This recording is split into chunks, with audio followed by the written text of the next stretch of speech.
La lutte contre les inégalités va s'inviter dans les discussions du G7 ce week-end à Biarritz en France. Outre-Manche, à Whitby, des vacanciers profitent des joies de la plage et du temps libre, mais pour certains, ces moments sont rares. Aide des chauffeurs pour une plateforme collaborative, un secteur qui a doublé son essor avec des géants comme Uber ou Deliveroo et pèse 2 fois plus qu'il y a 3 ans au Royaume-Uni.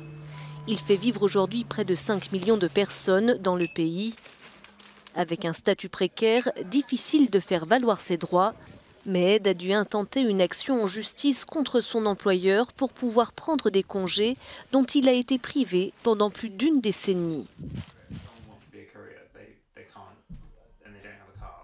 Je n'ai pas pu prendre de vacances pendant 12 ans à cause de ce procès. La semaine dernière, c'est la première fois que j'ai pu prendre 1 semaine complète de congé en l'espace de 12 ans.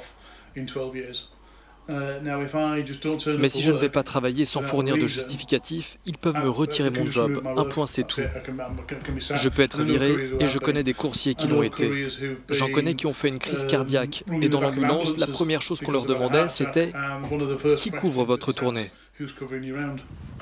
L'ubérisation de certains secteurs a fortement dégradé les droits des travailleurs, selon Ed.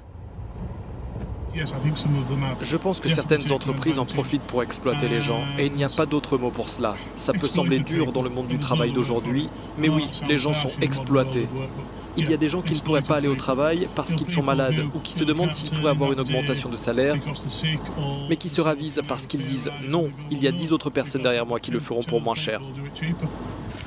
Selon un projet de réforme du gouvernement britannique, l'âge de départ à la retraite devrait être relevé à 67 ans d'ici 2028 et ensuite à 68 ans.